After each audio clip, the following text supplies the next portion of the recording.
She had a problem with the billboard, so we're going straight to you. Okay, come straight to me. Good evening. This is Execution Watch. My name is Ray Hill, and I am the usual host of this. We are produced by Elizabeth Stein. We have a little trouble with the billboard tonight, so we won't begin with the wonderful voice of Larry Douglas, but he will be on the show, as will Susan Ashley and Jim Skelton. We also will have an interview today with Steve Wood himself. At Steve's request, I went to Livingston last Wednesday with a crew, technical crew, and Elizabeth, and interviewed Stephen through the glass in the death row visiting room.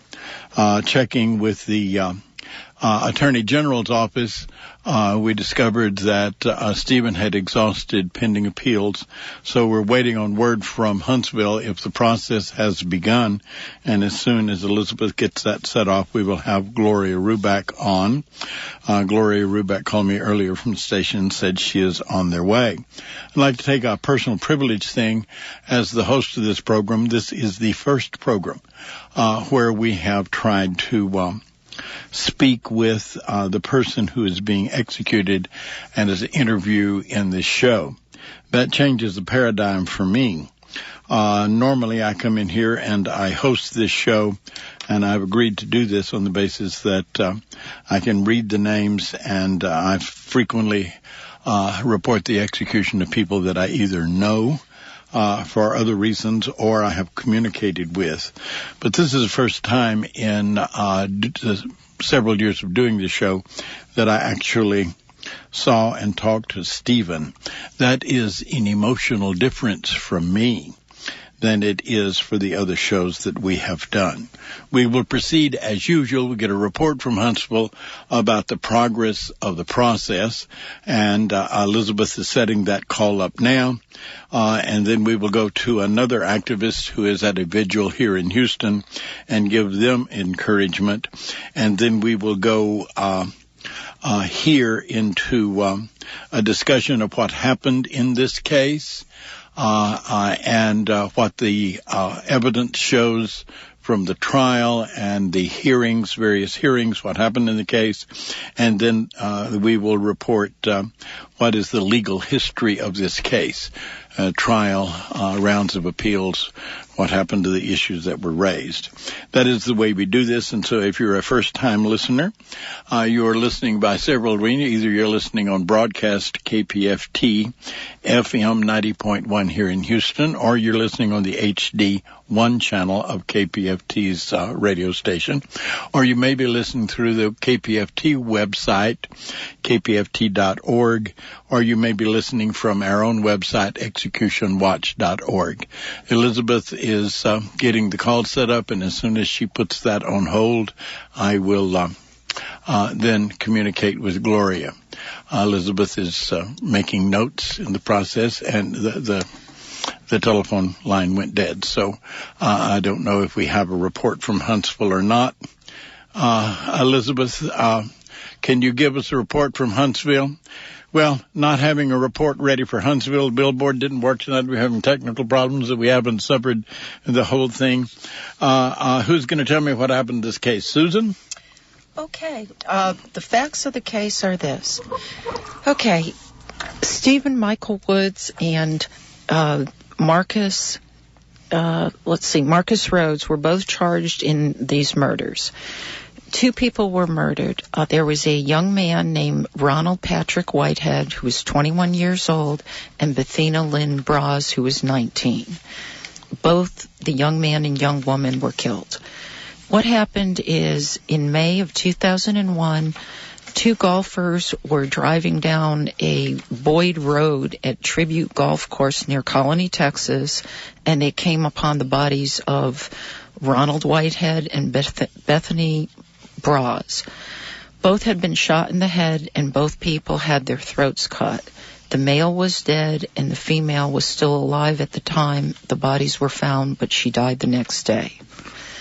So obviously police were called, And that same evening, police received several anonymous calls to Crime Stoppers where people reported that Woods was involved in the killings and that Marcus Rhodes was involved in the killings. So detectives went out and interviewed Woods. Woods admitted being with the victims the night before, but he said that he was leading them in a car to a location or a house, but the two cars became disconnected during the trip, that he left them and he returned to the Deep Ellum section of Dallas. Woods was not arrested after this interview.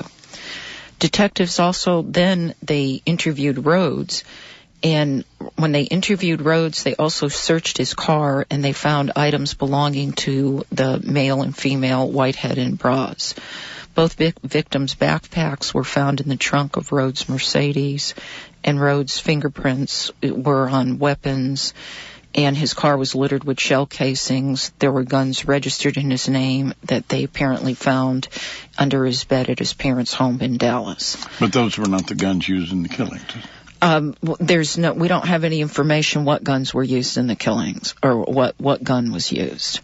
Because essentially the police obviously recovered that gun from Rhodes, and Rhodes was arrested, but Woods left the Dallas area. After the interview with police, Woods left, and he traveled from Dallas. He was in New Orleans, he was in Idaho, and he was in California. He was finally arrested in California, and police interviewed him when he was arrested in California.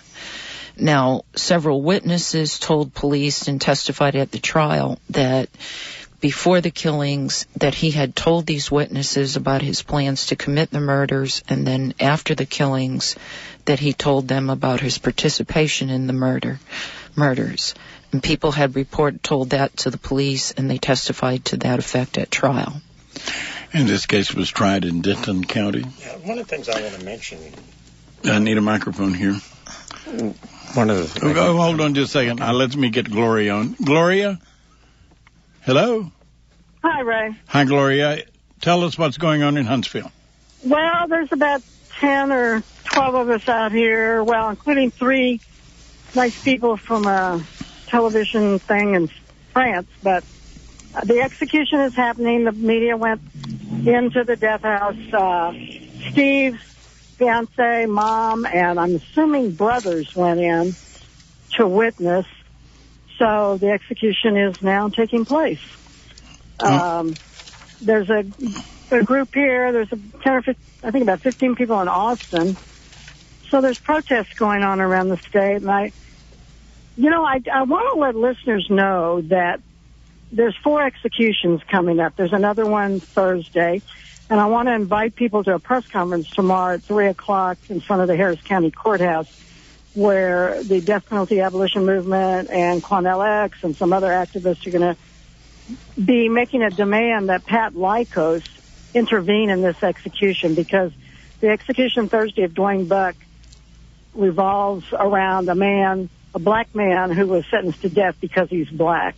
He had a psychiatrist testify that his race determined that... Yeah, the Internet is pretty much covering the language of that psychiatrist that's saying on the issue of dangerousness, he's black or Hispanic, therefore he's dangerous.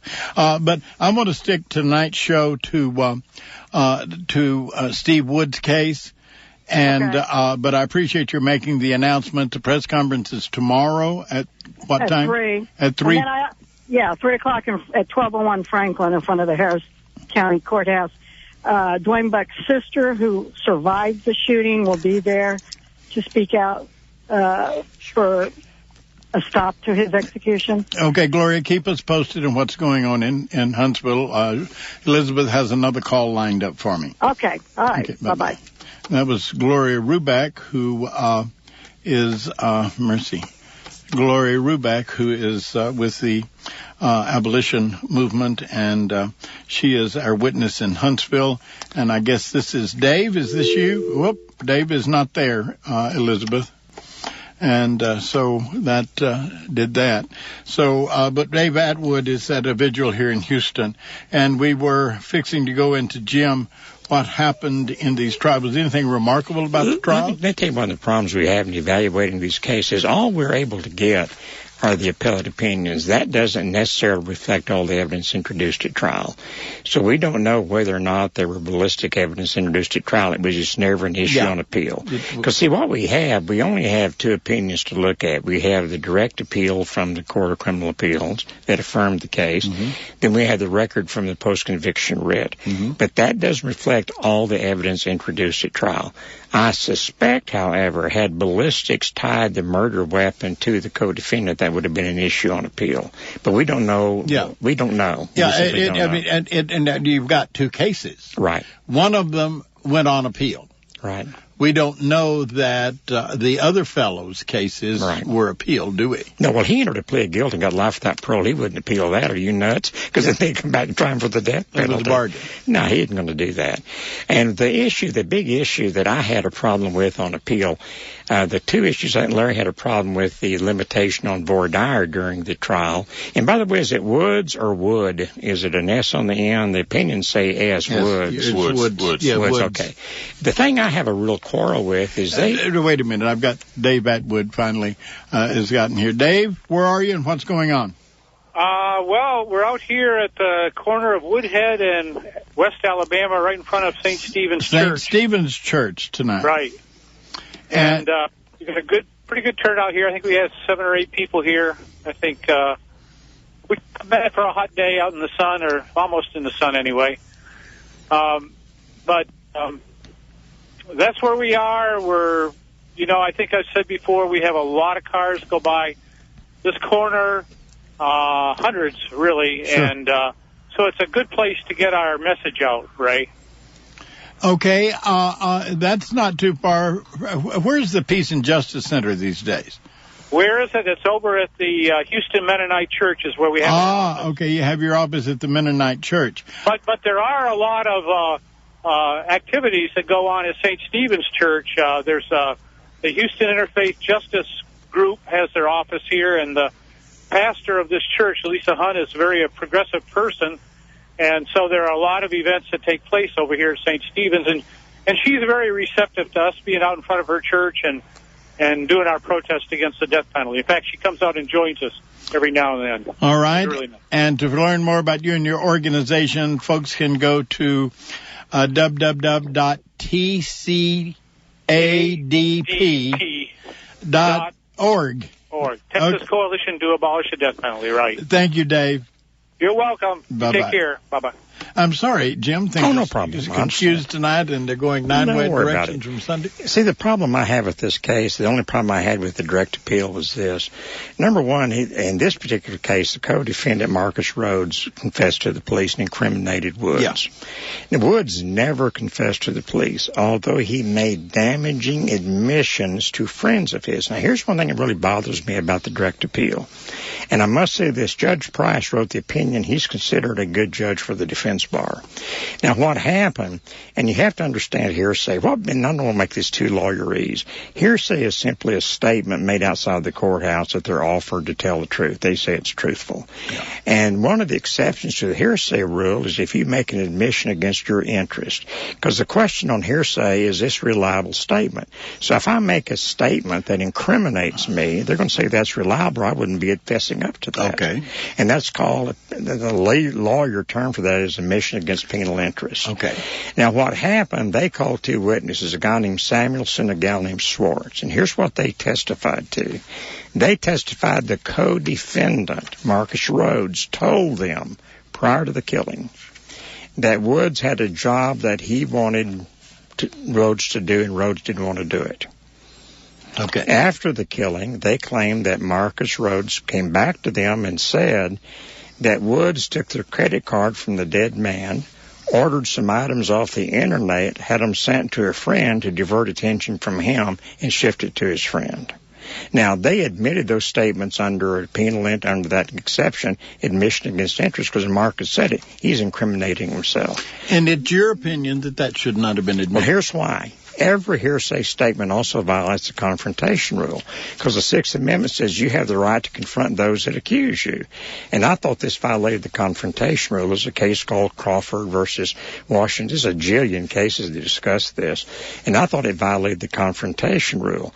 They sneaked around that by saying that this was not, quote, a testimonial statement, because when the co-defendant said that, the witness didn't anticipate that be used for later prosecution. I have a real problem with that. And the reason I have a problem with it, because there was no physical evidence linking Woods to the crime scene so far as we know.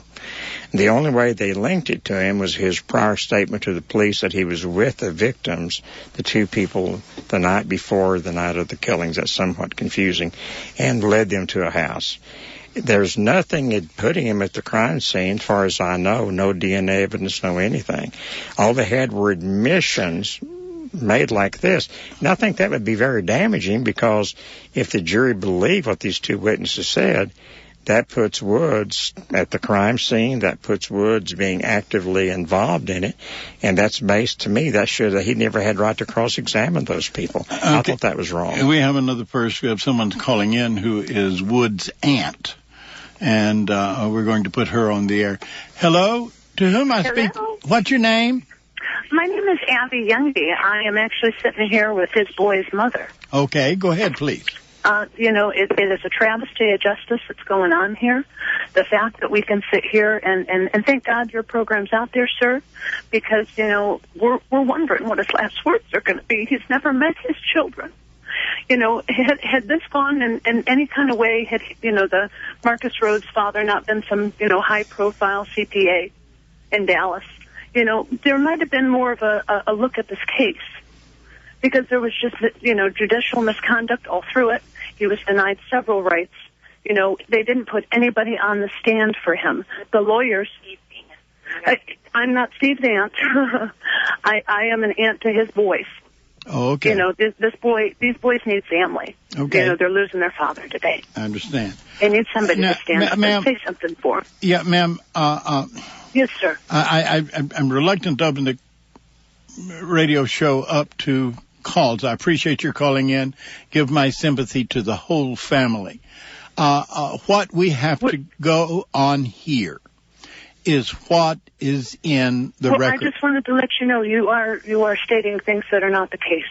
His DNA, it was also reported down in the Texas News that his DNA was on something his DNA was not. We have not reported his DNA is on anything. No, this is just other. Yeah, but we're not others. What we are reporting on, and we are scrupulously careful to be ethical about reporting what is in the record. And as my attorney has just told me, that this record is very lacking, because all we have is the appellate record. We do not have access to the trial record in this case. So we do not know what was introduced in trial and what was not. So we are reporting what we have found in the record, and we have not reported that Stephen's DNA was found at the scene or anything near the scene. We are reporting that the record does not have that evidence contained in it. That's because it was stricken from the record. There's also two judges down there. Ma'am, are you saying that Stephen's presence at the scene was stricken from the record? Yes, sir. No. I think that works out to Stephen's disadvantage. What we are reporting is that the record does not indicate Stephen was even present. Well, exactly. Okay. That the only DNA that was found was Marcus Rhodes, sir. Okay. And we don't. So that the appellate could not hear it. We do not have a record of of Rhodes' trial because he never had one. Right. Oh, he pled. There was no trial. There were no appeals. But Thank you very much for calling. Thank you, sir. Yes, ma'am. I don't know. We're going to have to establish some ground rules around here if we're going to continue to do the show, because I think, thank you, Jim Skelton, and thank you, Susan, for reporting accurately what the record shows. I think we want to stick to that. I think that, Gloria is wonderful at telling us what she thinks about things, and we accept that. But if we open this up too broadly, we're not going to do Stephen or the other people whose cases we cover here. And it's time for me to ask the wonderful voice, Mr. Douglas. Mr. Douglas, what have you found in all of this? Well, in my opinion, under the law and as the procedures go, the appropriate thing appears to have been done. I've got a fairness issue, okay, that was just totally outside the law. That is that when I look at the limited record that we have, and that's just normal in all cases, we have one man going to death row and another person serving a life sentence without parole, who did, in essence, something very similar. So I've always have concerns about prosecutorial discretion, particularly as it relates to who's going to get the death penalty and who's not going to get it. And that's just the overall general concern that I have in this case. But he was selected as the one to receive the death penalty, and it appears that he got a reasonably fair trial. Based on how trials go. And the looks of the appellate thing. And is there any reason to believe his appellate attorneys were less than adequate? No. In fact, if you're looking at his lawyers, his trial lawyers were just great. Okay, they did an excellent job in representing him and then tailoring the evidence in such a fashion to his best interest. But the appellate lawyers did an adequate job also. Isn't there a hazard if you try a case and you're absolutely Johnny on the spot that you limit the chances of even getting an appeal? You always have an automatic appeal on the death penalty. On the death penalty, you have automatic, but you may not have anything to talk about. Well, not always, because if you read these death penalty cases, a lot of them are saying that they're written on a word processing machine. But in this case, I'm going to add to what Larry said. It's always fashionable to blame the lawyers. One of the problems they had, the lawyers were pretty well hamstrung. I see you got a call coming. We'll talk about that later. Gloria. Yeah. You're on. Hello? You're on. Oh, okay. What has happened? Steve's family just came out. The execution is over. And the ordeal of 4 executions in 8 days has begun. We're waiting for Stephen's fiancée to come down here and join us. But she has gone into the administration building with the family. So I guess it'll be a few minutes. Okay, Gloria, we're going to go back because I think what I want to do is play Stephen's tape. You want to? Oh, okay. Okay. All right, great. Thank you, and we'll talk to you later. That was Gloria Ruback. What she reported is the witnesses have come out of the building, and that means at the beginning of the process, the witnesses come out of the administration building, they cross the street, and they go into the walls. Inside the walls, they are conducted through a rat maze, and they get to the execution chamber. The process begins. When it is over, Steve Woods is dead. And they have come out and crossed the street and gone back to the administration building. What has happened to Stephen right now is that Carnes, the person with a contract to deal with the bodies of people executed on death row, are taking his body to the Huntsville funeral home. The family members may go there and touch the body while it still contains warmth. I know that sounds dreadfully morbid, but this is the first time that anyone in Stephen's family have had an opportunity to touch him since he got to death row many years ago. Now, I've got a room full of people who've got wonderful and important things to say, and we will be back to them. But I think what I would like to do right now is to play that 20-minute interview that Mark Pirtle recorded between Steve Woods and I last Wednesday.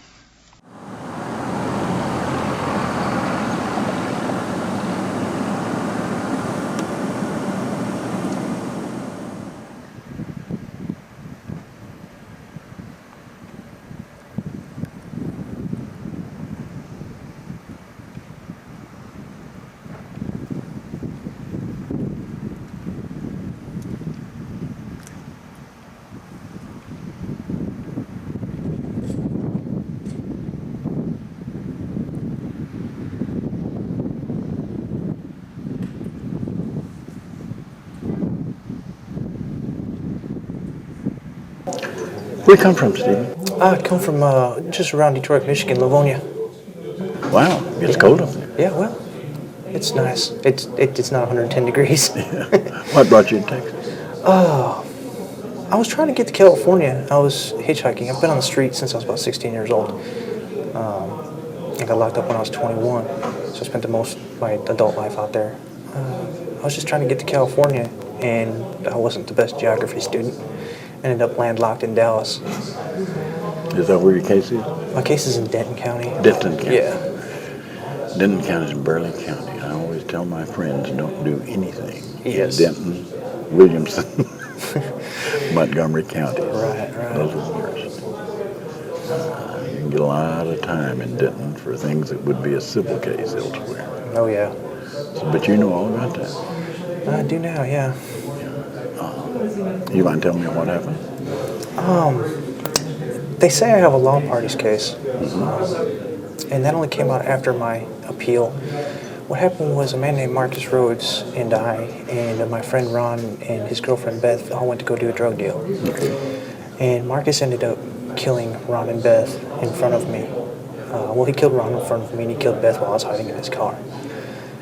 And after that, they convicted me and sentenced me to death. I really don't. Were you tried together or separately? No, I was tried separately. I was tried first. What happened to him?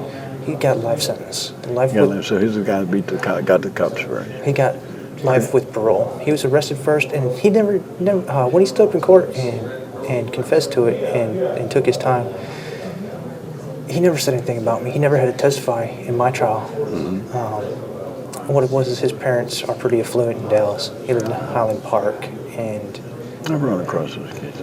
right, his father works for the Justice Department and played golf with a district attorney in Denton County, Bruce Isaacs. So they tried me first and let him live. What do you know about what he did? I mean, he killed Ron right in front of me. I was actually sprayed with a little bit of Ron's blood when he was murdered. Tried in Denton County? Tried in Denton County. Tell me about your trial. My trial was a farce. There was no physical evidence linking me to the crime, no eyewitnesses. All it was a bunch of Marcus's friends got together and got up and took the stand and said that I was bragging about the murder after it had happened. So any evidence that would directly connect you to the murder would have been hearsay evidence. Exactly. They heard you say under different circumstances and things. And these were people that were close to your... Yeah, there was one jailhouse snitch who, when Marcus was arrested first, I was arrested several months later in the state of California. So you got out of the scene, you were headed west. Somebody was arrested and put in the tank with Marcus. Was let go from jail. I got arrested, extradited. He was put in the tank with me solely for the purpose of getting information. Oh. And he testified that I had told him everything that happened and all this. It's since, during a post-conviction investigation, we got him to say that he lied on the stand. But my attorney wasn't very competent, didn't include it in the writ. Barely even had anything to do with it. How long have you been on the road? Been on the road for 9.5 years. 9.5 years. And so this is like a new beginning for you. Oh, yeah. New beginning altogether. Because is someone working on the records of that, him getting out of jail, getting transferred to West Coast, or ever how that was that he wound up in the tank with you? Or? Because there's expenses he didn't go. He involved. waited until I was extradited. Okay, he didn't get close to you till you were Right. back in jail. He got locked up for a simulated controlled substance charge. Okay. Fake methamphetamine, which is a fake charge. Quick buck. Yeah. He was also under investigation for murder, and he had defrauded the University of North Texas for $25,000. As soon as he testified against me, they dropped the fraud charge, let him keep the $25,000, dropped the simulated controlled substance charge, which would have put him back in prison because he had 11 years on his parole to do, and just completely dropped the murder investigation. So it gave him a walk in exchange for Exactly. Incriminating statements or evidence. Yes. You, and that too was hearsay. Yes. I heard him say. Yes. They tried to pull some physical evidence and link it to me, a rubber glove, because all the fingerprints on the weapons were Marcus's. They were found in his house, under his bed, It was a 380 and a little Derringer pistol. Whose gun was it? One of them was Marcus's mother. The other was his. They're big game hunters. They have all kinds of guns and trophies. I mean, Marcus has been a professional killer since he was 7 years old. So the weapons were traceable to him and his family. Yes, yes. And there was nothing. Nothing. You traveled around the country with empty pockets, right? Pretty much. I had a laptop and some clothing. Trail Makes mates. you very vulnerable in these kind of situations. Oh yeah. And I was incredibly naive to the legal process and the whole situation. I didn't know what I was getting into. I was way over my head. How old are you now? I'm 31. Yeah, I was middle-aged right about that time, 16 years old. 16? Yeah. So they had to qualify you as an adult? No. I'm sorry, when I got down to Texas. I was okay, 16 years when you got to Texas. So how old are you when the case happened? 21. And you're staying in Denton? I was staying in Louisville. With my fiance and her parents. And broke up with her and started staying back on the streets. I was with her for about 6 months in her house. It's the only time I ever had a stable living situation. And then when this came down, you had to head out. You had to keep on rolling. Yeah. What were you going to do with your life? I really didn't have any plans. I was just going where life took me. From here to there. I've been in New York City. Drugs played an important role in that. Drugs played an important role. Oh, yes. From 16 to 19, I was a junkie. So it's just wherever the junk took me. Wherever the junk took you. Yeah. That's a lifestyle. A lot of people don't understand that. But oh, yeah. It's not an uncommon lifestyle. Oh, God, it's so incredibly hard to break, man. How long have you been on the road? I've been on the road for 9.5 years. 9.5 years. Know a lot of people. Seen a lot of people come. Seen a lot of people go, man. Some of them get out because they were under 18 when it happened. So you've seen the road. What is road life like? For me, it's about 23 hours a day just trying to ignore what's going on around me. I don't like to get involved in prison politics and all the he said, she said crap that goes on back here. So I just stay to myself and read, study. What do you read? I'll read anything that comes in front of me. I was trying to learn how to speak German for a while. I already have Russian down a little bit. I love classical literature. I love science fiction, fantasy. Yeah, imagination stuff. Yeah, I was a dreamer when I was a kid. I'm a playwright and an actor. That's where the radio comes from. Play Lois Lane. You listen to Prison Show? Yes, I've been listening to Prison Show since I've been been doing it right? Yeah, definitely. The only thing I can say is you don't have enough phone lines. Well, we've only got, David is working on that actually. David is working on a system whereby as soon as we go on the air, he will get 20 people on the line and then cut them off. Because it's going to take him, he's counted 20. I could do, on a good day, 30 in an hour.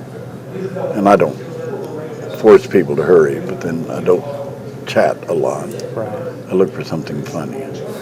Try to get a little laugh going on down the cell block. Not many laughs down there. Right. Yeah, when I first got here and I heard you talking about honoring down the pipe chase, I'm like, what? The hell is that? Previous generation. Yeah, they cell blocks in the old days are back-to-back cells, and there's pipe chase in between the two cells. And if you were on the right floor, you could holler down the pipe chase and talk to a friend on the other end. Of course, everybody, including the man, was eavesdropping on what you say, so you weren't getting away with any secrets. But and you actually have to holler, so right. Right. I did the Prison Show for 30 years. 9 months and 2 weeks. Man, so you've been there, yeah. But I keep remembering being here. Not the Polonsky, but the Ramsey. Ramsey. Oh, Ramsey. I did most of my time to Ramsey as maintenance and construction bookkeeper. Went out with a 160-year sentence, and within a week I was outside the compound in the maintenance shack. And within 6 months I had a pickup truck as the construction bookkeeper, so I arrived to another unit, checked my sites. Right. Oh. They don't run prisons like that anymore. Yeah, no. I went back to the Ramsey, and there were 2 free world people sitting in the office that I used to occupy by myself. But you don't know anything about general population. You didn't do any time other than this. No, this is the first time I've ever been locked up. I was in trouble as a youth with sexual harassment, but I got probation for that. Little time in jail. No, I didn't do any time in jail. Really? Yeah, I was like 14. The girl. Oh, okay. It was a friend of mine. And you didn't have to wait out a trial. It just resolved it right away as a juvenile. Right. I pled no contest. Got probation for a year. Did about 2 months of it, and they discharged me from the probation. Okay.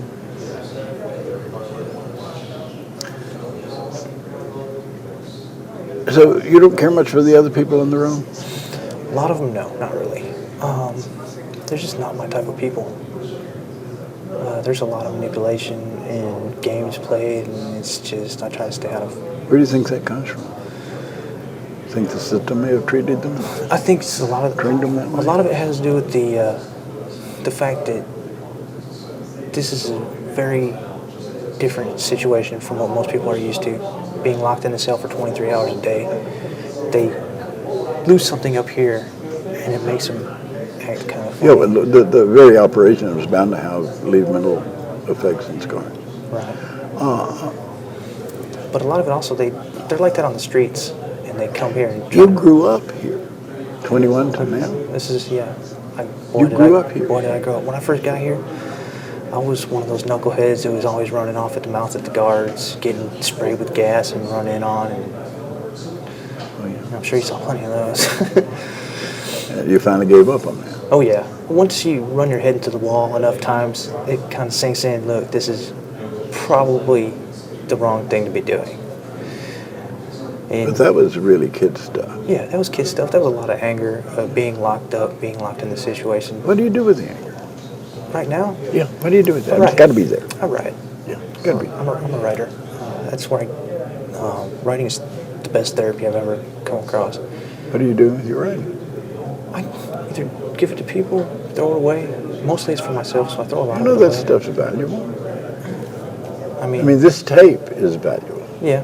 because you're sitting over there. You may as well be naked. Mm-hmm. You're exposing yourself to a guy you met 20 minutes ago. Right. But you've heard my voice, so Yeah. I mean, you know who is radio. You've been there for 9 years, man. So, I mean, I've heard more of you than I've heard from my family. But you got friends Yeah. because they called me. Oh, yeah. Yeah, they called me and said, They bugged the hell out of you, said, probably. Stephen wants to do this. And I said, are you sure? Yeah, I'm sure. Well, tell him. But Michelle and I get along reasonably well. She thought I retired too, but not from execution law. Right. Since this is your first time up, I think it's very high likelihood you're going to get a stay this time. That's what I'm thinking, especially with my attorney. I mean, I'm scared to death right now, but Well, of course. I mean, you can hear the bell tolling, oh yeah, and Oh, yeah. for whom the bell tolls, that's a piece of classic literature. But it's your option after the stay. What I do with this tape. This is your tape. yeah. And if you want me to come back at some future date or just throw the whole thing away, all you got to do is let me know. My mother, Okay. Where's your mom? she is in Livingston today. She had come up to see me previous to this. Oh, okay. She has a special visit with her tomorrow, and I have holiday visits with her on Monday. Where does she live? She lives in Michigan. Michigan. A lot of politics going on in Michigan. Yes. You know, I sometimes wish I could pack up and go up to Wisconsin, Michigan, and Oh man. get my hands in. I come from like a bunch of labor goons. Yeah. My parents were labor organizers, both of them. Oh, that's nice. So I come by prison show stuff, You get the labor show right before execution the prison stuff show. from the labor goon background.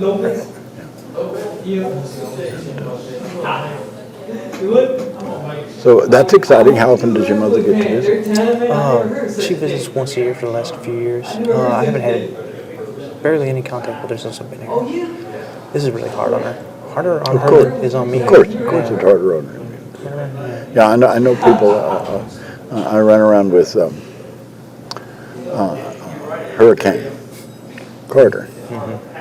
After he got out and went to Canada, he and I had a joint gig at Santa Barbara, California. Yeah. And he said he wouldn't let his family visit. He said he didn't want them to see him that way. Yeah. The issue I have in the courts right now, if it gets me a stay, it'll give me a new trial. And if I get a new trial, I'm not. It's like a new start. Not coming back. It's like a new start. Yeah, because I know I can win. Well, I hope you can get something done about Denton County. Yes. Well, if you get a new trial, maybe you can get a change of venue, because Denton County is not the most kind place. The head district attorney who presided over my case is now a defense attorney. And I was thinking, if I go back, that's going to be my attorney. Okay. I don't know how. You know, one of the great blessings of my life is that I'm not a lawyer. Right. And that's real. That's up front with me. That's next on my agenda. It's hard to get a lawyer to expose his own dirty laundry. Right. I don't care what side they're on, where they are. Oh, yeah. I was fortunate in my case here because I'm filing ineffective assistance of state habeas counsel. Because of I read that. You read that? I read that, and it's on. I've got it. That's on my Facebook. Right. So I'm at my not Facebook, but on my website. So you've read where executionwatch.org. You've read where my state habeas counsel admitted he messed up. Yeah. You have an admission on habeas appealed, and so that would give you another sequence. Right. At a minimum. Right. And so, why do you think they set your date? I know why they set my date. Prison politics. Prison politics? There's a gang here in this prison who have a hit on me because of some website stuff. So the captain of that gang sent a letter to one of my friends saying that he's going to start having people call Denton County Courthouse and ask them why I do not have an execution date yet. And so he did that, and 2 weeks after I got kicked out of court, I had an execution date. Have you had any dealings with the gang? When I first got here, they tried to pick me up. And I talked to them for a little while. And it's a white supremacist gang. I'm not white, I'm Armenian. So yeah, Jewish boys don't do well. Right. Or Armenian boys. Or Turkish boys. So when they found out they messed up, they you know what happens with that. So he getting out on my case. I want you to look into this camera for about 3 or 4 sentences. And I want you to talk to those people. Now, let me tell you who those people are. They're all over the world. Some of them are in Armenia. Some of them are in Saudi Arabia. Some of them are in Australia. And a good many of them are in England and Germany and Western Europe. You're sitting on death row in Texas. Yes. What do you want to say to them? I have no idea how I got here. I don't belong on death row. I've never killed anybody. I've been involved in some pretty heavy in my life. But I don't belong here. Could this happen to anybody? Well, almost. Yeah, almost anybody. If you don't have money, if you're a minority, you're on the wrong side of somebody's door. I mean, this can pretty much happen to anybody. Or at 21, if you're still a naive kid. Yeah, definitely that too. And chemicals don't help. Drugs put me here. What are you going to do about that? That addiction's not going to go away when you get out of prison. I've been clean for... Sure. a long time. It's not hard to do here. It's harder to do out there. Yes. But you don't have any running buddies to go home to. Exactly. I got a whole new life. You got a whole new life. And who have you met while you were here? I met Tali, who's been a godsend. She's the lady I talked to. She's the lady you talked to, and I'm going to marry The lady with all the enthusiasm about my coming and interviewing. the one that's running around like a chicken with her head cut off. Yes, and she's going to be at the prison show on Friday. I was blessed to have her in my life. She's around Houston giving talks to groups all week. She'll be here to see me with my mother tomorrow, and that is going to be an adventure. Yeah, it is. It's the first time they've been together? It's the first time they've met, yes. Okay. And you're excited about that. Oh, yeah. See, you actually do have a life. It's like pitting the Christians against the Lions. Well, now that may be an overstatement. Please don't show that to my mother. Stephen, are you all right? Yeah. You going to be all right? I'm going to be all right. Even if the worst happens, I'm going to be all right.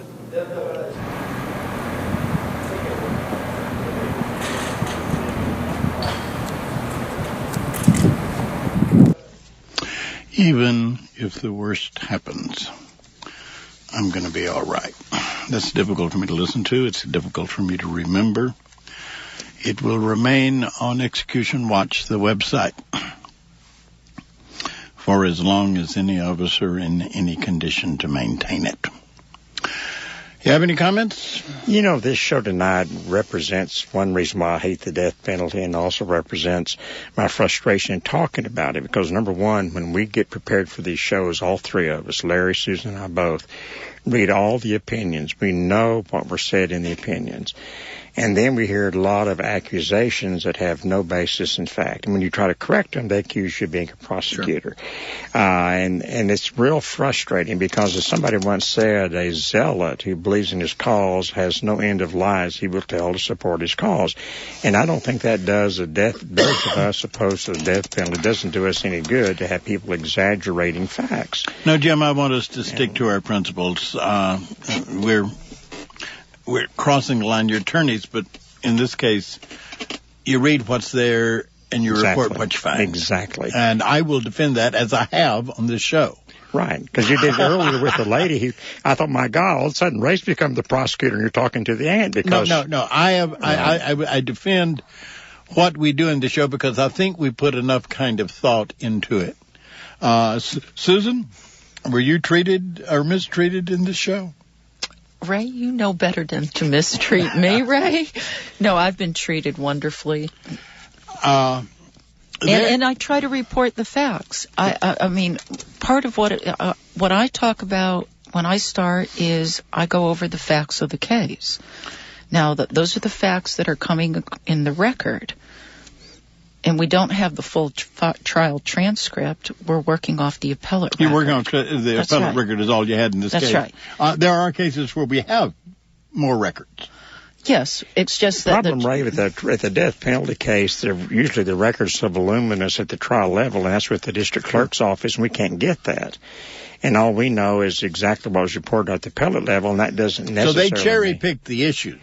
Well, it depends on how well the defense lawyer does the brief. That's all we'll read is what were the controversies. Because in a death penalty case, the record will fill up 2 or 3 boxes, and it'd be impossible for us to go through everything in the trial record. Number one, it's in the district clerk's office in whatever county the death penalty case occurred. We'd have to check it out. And it'd take us 2 weeks to go through the whole record, the trial record. So all we get is kind of a bird's eye view of what they seem the issues were at trial. This doesn't necessarily mean that's all the evidence introduced at trial. And what we do is read what goes on at trial. And get ready for these shows. I look at every record that we get. I look at the direct appeal of the Court of Criminal Appeals. I look at the writs in state courts. I look at the writs in federal court. I look at the writs in the Supreme Court, if there's any published opinions. I'll read all of those, and I summarize them. So I get a bird's eye view of what the issues were at trial that the lawyers wrote about. But that doesn't necessarily mean you got a whole picture. Whole picture. But what I get frustrated with, what I said earlier, is when someone says something that's not based upon the record and you try to correct them, they start fussing at you that you're believing. Yeah, but Jim, we don't have any choice. I understand. But to stick to the procedure that we've got. And the procedure that we got, Larry, I think is a sound one. And I even fuss at Larry about stuff. Absolutely. Oh, yeah, well, they argue when they get out of here. And we argue before. They argue here. Right. I mean, we've done that. I want you to know that it's very difficult for me to listen to the interview I did with Stephen, because when I did that interview, I was thinking this is your first set date, and statistically it's a higher likelihood that you're going to get a stay. And he was beginning to indicate with his Tally, his friend, and his mother, that there was an emerging life, probably for the first time since he has been alive. He had no life as a punk druggie on the streets. And now, at the end of this saga, he was developing one. Larry, does any of that impress you? Well, circumstances really have a profound impact on people.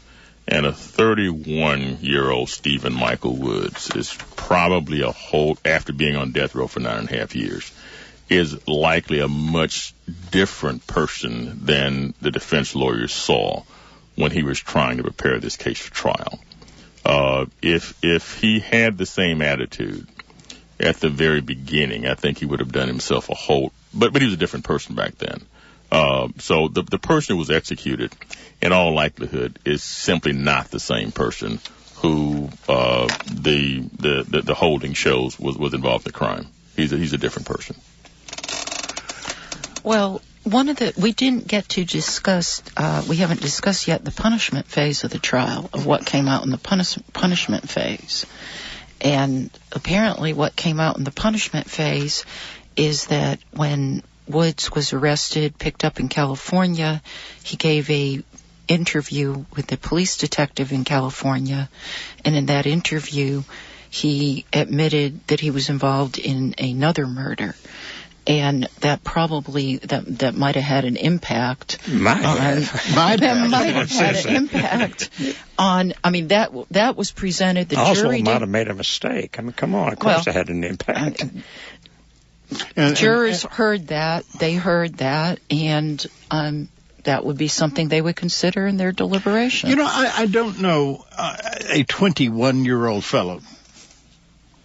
A copy of the 31-year-old guy I talked to. I don't know how much of assistance he could have been to his counsel at 21.